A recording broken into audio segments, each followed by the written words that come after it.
Hey, who's talking about bombs? Who's talking about missiles? Nobody. And what is controlled demolition? Well, I'll show you what controlled demolition is.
Now I'm going to show you a video featuring a leading European demolition expert.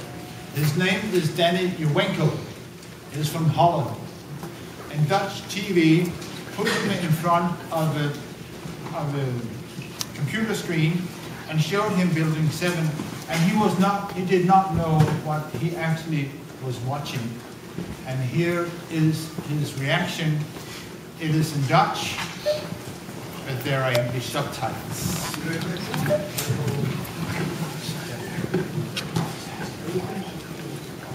Okay, thanks. De mensen die geloven in het complot hebben het vaak over gebouw nummer 7. Dat was een wolkenkrabber van 47 verdiepingen naast de Twin Towers. Op 11 september 2001 heeft er brand gewoed, maar er is nooit een vliegtuig ingevlogen. Toch is ook dit gebouw op 11 september ingestort. Deze gebeurtenis heeft nooit veel aandacht gekregen en ook UVIC heeft er nooit van gehoord. Zijn reactie op de beelden die we laten zien is onbevangen. Zie je vanaf boven gaan? Nee, je gaat vanaf onder. Die gaat vanaf onder, ja. Toch? Ja. Ze hebben gewoon kolommen weggeblazen. Er is nagesprongen. Dit valt anders dan het World Trade Center. Vind je niet dan? Ja, je ziet het, de onderste verdiepingen gaan eerst. Ja, en de rest staat er gewoon in. Dus dit is controlled demolition. Zeker weten. Zeker weten. Er is nagesprongen. Het is in opdracht gebeurd. Het heeft een team gedaan met experts. Maar dat is ook op 11 september gebeurd. Dezelfde dag? Dezelfde dag. Dezelfde dag? Weet je dat zeker? Ja.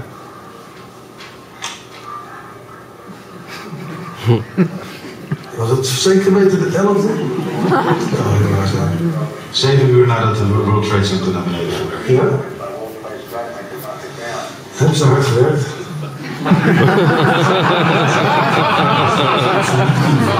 Waarom gebouw nummer 7 is ingestort. Uitgebreid bespreken we alle mogelijke oorzaken met UVIC. Dat weet ik niet precies, maar het zeggen Maar hij blijft erbij dat het gebouw is opgeblazen. Het is dat, zonder meer, we weten heel goed wat ze doen, die jongens. De vraag is dan, is zoiets van tevoren voorbereid of kan dat op 11 september zelf nog zijn besloten en uitgevoerd? Met hoeveel man heeft u hoeveel tijd nodig om dat te doen? Dat weet ik niet precies, maar... Maakt u een inschatting? Ja, dan moet je wel ervaren mensen hebben, maar als je een man of 30, 40 zou hebben... Kijk, een paar met de snijbrander, de rest breekt hem aan. Andere mensen sluiten de deadcord met die boosters aan. Dat doet allemaal precies allemaal op hetzelfde moment gaan. En weer een derde die zet de elektronische systemen erop. En dan gaat hij. Terwijl overal brand was en ook in dat gebouw was brand. Dat is niet geblust. Ze hebben de brand niet geblust. Dus de mensen die dat moesten doen, die moesten dat doen terwijl het binnen nog brandde.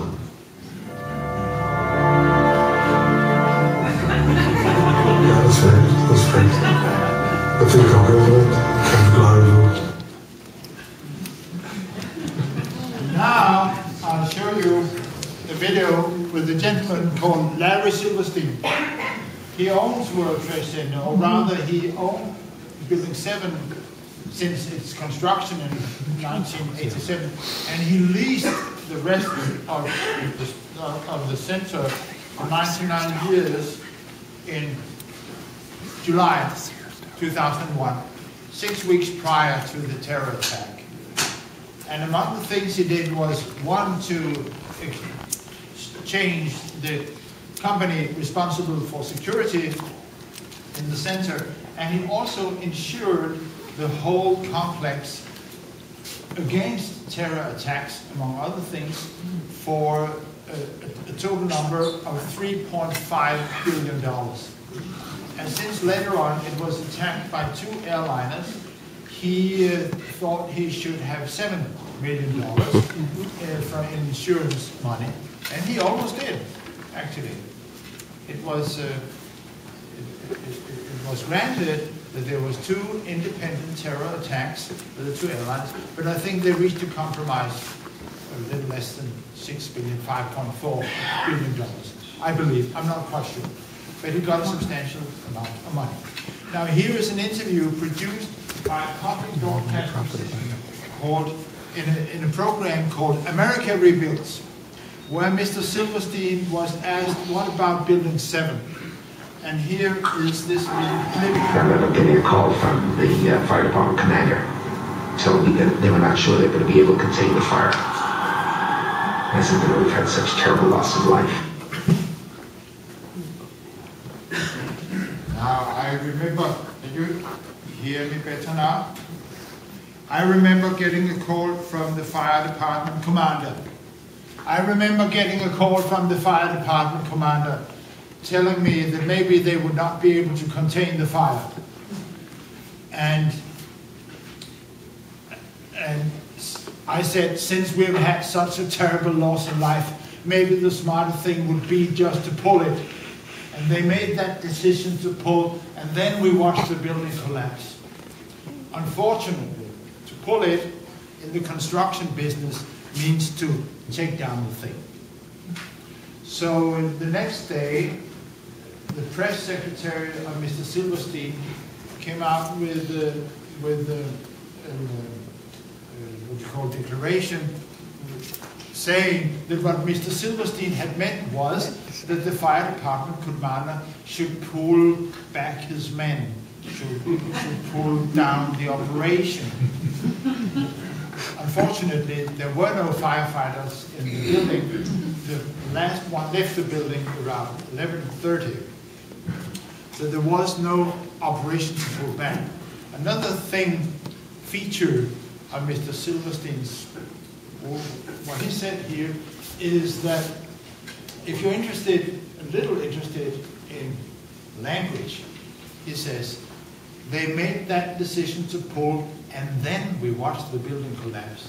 And so what goes on in Mr. Silverstein's head when he's saying this, and then we watched the building collapse? The last part of the sentence is a consequence of the first part. There is a cause-effect relationship between the 2 parts of the sentence, and then we watched the building collapse. We watched the building collapse because they made that decision to pull. So much for Mr. Silverstein. Okay, this was not. So what you might have found out now, that what I'm aiming at is a new hypothesis called controlled demolition. Yes, please. Did you run that whole video? Because we didn't hear him talk about pulling. We didn't see the full video. Could you run that video again for us? Oh, that's fine. Sure. I'm sorry. Yeah. This is.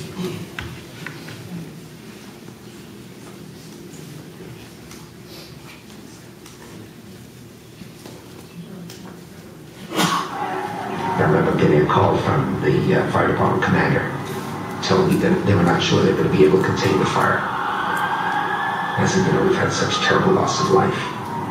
Maybe the smartest thing to do is pull it. And they made that decision to pull, and then we watched the building collapse.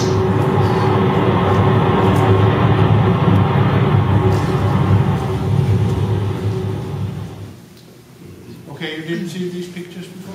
No. What? Oh, God. Sorry for that. So what I'm having